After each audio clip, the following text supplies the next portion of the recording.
cooperation is grounded in our shared commitment to sovereignty.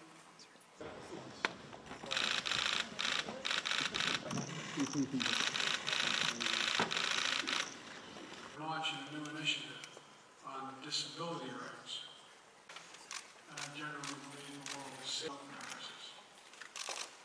And initiative on disability rights. Second, we're strengthening.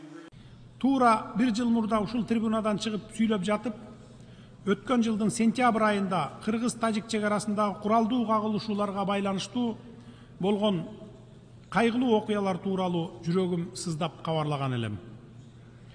Тынчтыкты сүйгөн элибиздин сабырдуулугунун жана эки өлкөнүн саясий эркинин аркасында биз чыр чатактын андан ары ырбап кетишине жол бербей, аймактагы кандуу согушту токтото алдык. Ушуга байланыштуу Кыргызстан талаш маселелерди аймактык бүтүндүк, күч колдонбоо же күчтү колдонуу менен коркутпоо сыяктуу эл аралык укуктук принциптеринин жана ченемдеринин негизинде тынчтык жолу менен гана чечүүнү жактап келгенин баса белгилегим келет. Биз эч качан бөтөн жерди басып алууга умтулган эмеспиз, бирок эч кимге өз жерибизди тартып алууга жол бербейбиз. Биз ар дайым диалог курууга жана региондо ишеним менен өз ара урматтоого негизделген өз ара алгылыктуу чечимдерди издөөгө умтулабыз.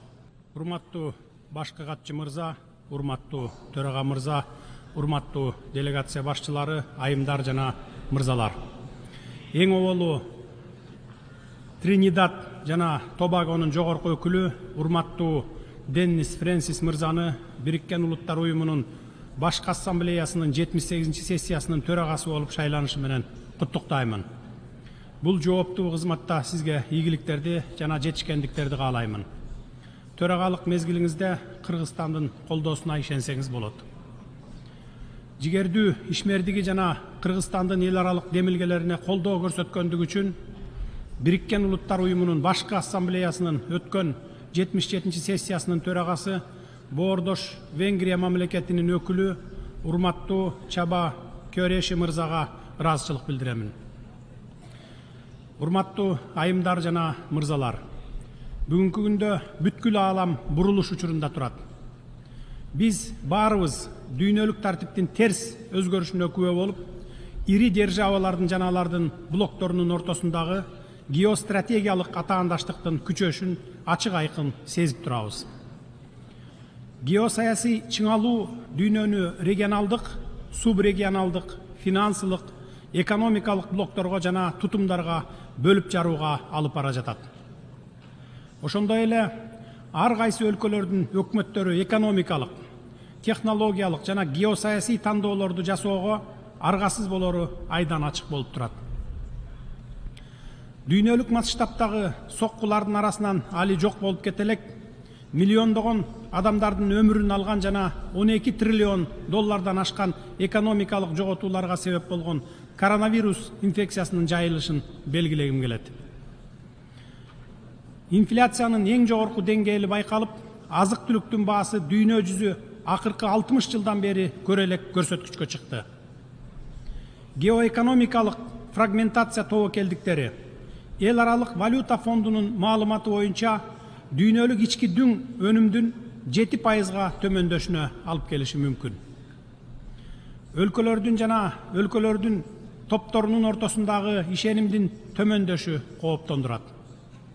Ошентсе да климаттык кризис, азык-түлүк коопсуздугунун коркунучу жана өсүп жаткан теңсиздик сыяктуу глобалдык чакырыктар жана тобокелдиктер тескерисинче эл аралык коомчулуктун мүчөлөрүн бириктирет деп ишенем. Дүйнөдөгү геосаясий ландшафттын андан ары бытырашына жол бербеген көп тараптуу системаны куруу өтө зарыл. Урматтуу айымдар жана мырзалар, кече Бириккен Улуттар Уюмунун туруктуу өнүгүү максаттары боюнча саммит аяктады. Ал туруктуу өнүгүүгө кыйшайуусуз жетишүүнүн маанилүүлүгүн дагы бир ирет тастыктады. Ошондой эле туруктуу өнүгүү максаттарды ишке ашыруудагы кемчиликтерди аныктап, мамлекеттердин конкреттүү милдеттенмелерин белгиледи. Биз Бириккен Улуттар Уюмунун бардык туруктуу өнүгүү максаттарын аткаруунун акыркы мөөнөтүнө 2030 жылга карай жолдун ортосундабыз. Кыргызстан туруктуу өнүгүү максаттарды ишке ашыруу боюнча Бириккен Улуттар Уюмуна мүчө болгон 166 мамлекеттин ичинен 45 орунду ээледи. Туруктуу өнүгүү максаттарды аткаруу боюнча 30 мыкты өлкөнүн катарына биз 2030 жылга чейин кирүүгө умтулабыз. Эл аралык коомчулук жаңы дем берип, аларга жетүү үчүн тилектештикти күчөтүшү керек.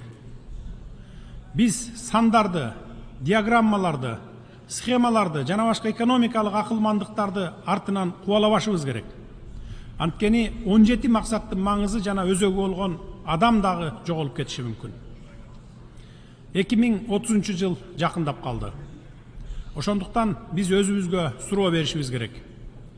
Адамдын суроо талаптары жана тилектери чечилдиби? Алардын коопсуздугу, бакубаттыгы, жыргалчылыгы камсыздалдыбы? Ал бактылуубу? Аны кандай келечек күтүп турат? Жана башка ушул сыяктуу. Өтө жакырчылык жана климаттын өзгөрүшү сыяктуу маселелерди глобалдык жамааттык жооп табуу менен гана чечүүгө болот.